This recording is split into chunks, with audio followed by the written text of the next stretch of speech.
Salut à tous les amis, j'espère que vous allez bien. Alors cette vidéo, elle ne va pas servir qu'à débriefer le match parce que franchement le match, on va pas franchement l'évoquer dans sa profondeur.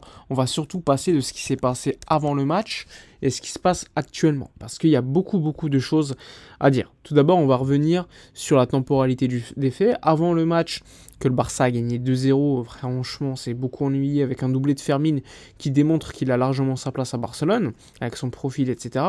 Bref, ce match était assez ennuyeux. Et bien juste avant ce match, à 30 minutes du match, tu as tous les médias catalans qui t'annoncent que Laporta et Deco sont en mini-guerre contre Xavi. Pourquoi? Bien, tout simplement parce que Xavi aurait eu des propos en conférence de presse hier où il mettait en avant que le club était en difficulté économique, qu'il fallait que les supporters soient préparés à ne rien gagner la saison prochaine, à ne pas recruter des stars, etc. Bref, un discours très négatif, mais peut-être réaliste également. Donc dans ce discours-là, la direction ne s'est pas retrouvée, et depuis hier, on entend dans les médias catalans que la relation entre Xavi et Laporta sont très froides, très négatives. Et juste 30 minutes avant le match, tu as tous les médias catalans qui te confirment que le futur de Xavi n'est pas confirmé.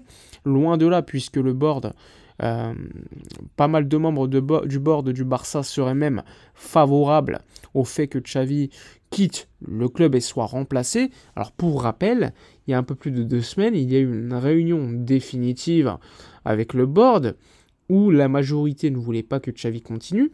Finalement, la réunion avait continué dans la maison de Laporta avec Deco qui était arrivé, Xavi qui était arrivé également. Et là, tout avait changé. Finalement, Xavi restait et annonce le lendemain en conférence de presse de Laporta et de Xavi, avec Deco également qui était présent. Le coach continue une saison de plus. Bon, on se dit qu'il y a eu un changement étonnant, on ne sait pas pourquoi d'ailleurs, mais il y a eu un changement, la confiance a été renouvelée, etc.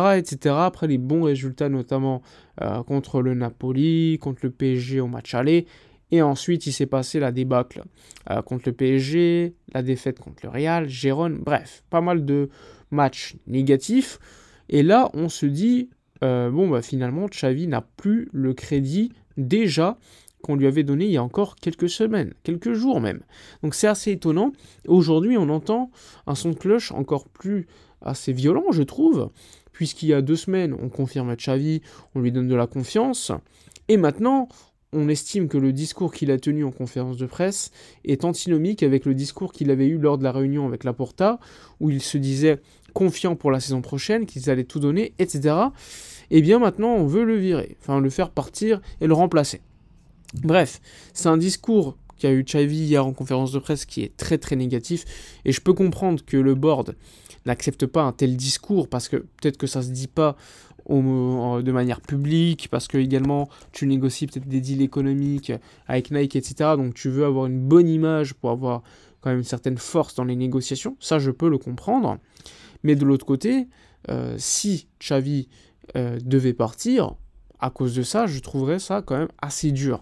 Maintenant qu'on a dit cela, on se retrouve dans une situation où encore ce soir, l'équipe a mal joué.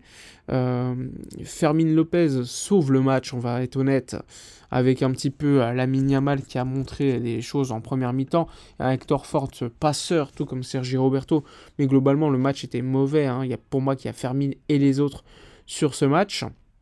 Eh bien, encore un match mauvais collectivement, où Lewandowski, Ferran Torres et consorts n'ont rien montré. On aurait même pu encaisser des buts, avec notamment des 2-3 situations qui sont quasiment immanquables pour Almeria. Ça tourne vraiment bien pour le Barça aujourd'hui, mais c'est encore une fois le symptôme d'une équipe qui n'est pas en bonne santé, qui joue mal, qui gagne contre le dernier galérant.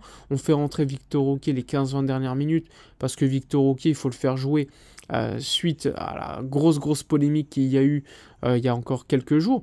Bref, c'est quand même pas mal négatif en ce moment. Les médias en rajoutent aussi beaucoup. Donc c'est quand même une situation très compliquée à gérer, je pense, quand tu es dirigeant et coach. Et en plus, on va pas se mentir, le board se doit, après déjà quelques étés très mauvais en termes de mercato, avec beaucoup de dépenses il y a notamment 2 ans, pour peu de résultats. Alors oui, il y a eu le championnat, la Supercoupe, mais bon, on attend beaucoup plus à Barcelone. Depuis l'été dernier, tu as dépensé que 3 millions d'euros, donc on ne pourrait pas se permettre un nouvel été avec si peu de dépenses et une équipe qui n'est pas renforcée. Alors ce soir, le positif, c'est que le club est aujourd'hui à la 2e place de Liga, à 4 points d'avance à Gérone. Il faut le rappeler, cette 2e place est importante parce que tu as des bonus en termes de primes, droit TV, mais également en termes de pouvoir participer à la Supercoupe d'Espagne qui t'assure également une belle somme d'argent. Tout cela entre compte également pour le budget, les revenus économiques à prévoir, et c'est important pour un Barça qui aujourd'hui est en difficulté. Donc ça aussi, c'est un autre point à noter. Bref, un club où il n'y a pas beaucoup de confiance envers le coach, c'est un club qui forcément, ça peut vite mal tourner. À chaque mauvais résultat, le coach serait donc mis en doute, etc. On l'a vu après le match contre le Real et Gérone, alors que Xavi venait d'être tout juste confirmé, on a commencé à tout remettre en cause. Alors que la véritable problématique, c'est que si tu ne lui fais pas confiance, ne le prolonge pas. Mais le problème, c'est que vu que sur le marché, il n'y avait pas de coach suffisamment intéressant, eh bien le coach a été confirmé pour une saison de plus. Alors que factuellement, normalement, il aurait été même viré en janvier, selon les propos de Laporta à Raccoon il y a quelques mois. C'est pour vous dire l'ambiance qui peut exister au Barça et le manque de confiance qu'il y a également entre Deco, Laporta ou encore Xavi. Il n'y a pas de confiance entre les protagonistes, et quand tu gères un club, il faut qu'il y ait une certaine confiance, une certaine conversation tous les jours. Et d'ailleurs, Guardiola l'a expliqué, pourquoi je quitterai City alors que mes coachs, enfin mes dirigeants m'écoutent. Je suis toujours dans une situation économique positive, et en plus, quand je demande à un joueur, il vient souvent. Donc pourquoi partir? Donc là aussi, on peut se demander si Xavi travaille dans un environnement positif. Attention, se poser cette question ne retire pas le fait que le coach n'est pas au niveau aujourd'hui du Barça. Ça, c'est pas incompatible de le dénoncer. Comme le board aujourd'hui met le club dans une situation compliquée, en termes d'image, mais également en termes de gestion de club, sportivement, économiquement. Le deal libéraux n'a pas été payé depuis plus d'1 an. Le deal Nike, pour l'instant, n'est pas signé. Normalement, ça devrait arriver, mais pour l'instant, c'est pas signé. Le club doit vendre un joueur important pour respecter le fair play financier et être au 1 pour 1. Donc, tu es dans une situation quand même assez compliquée. Tu n'es pas dans un club aujourd'hui qui est dans une position positive sur le mercato, etc. Donc ça aussi, il faut le prendre en compte. Donc voilà. On verra donc ce qui va se dérouler pour Xavi. Pour l'instant, c'est compliqué de savoir ce qui va se dérouler pour lui, parce que comme vous le savez, à Barcelone, tout peut changer du jour au lendemain. Ça peut être un Laporta qui confirme Xavi de nouveau dans quelques jours, et ensuite qu'il vire. Ça, c'est pas quelque chose qui me surprendrait côté Barcelone. Bref, je vous laisse pour cette vidéo. Dites-moi dans les commentaires votre avis, comme d'habitude, sur le match si vous voulez, même si on s'est ennuyé. Likez, commentez, partagez. Moi, je vous dis à la prochaine, et d'ici là, comme d'habitude, portez-vous bien.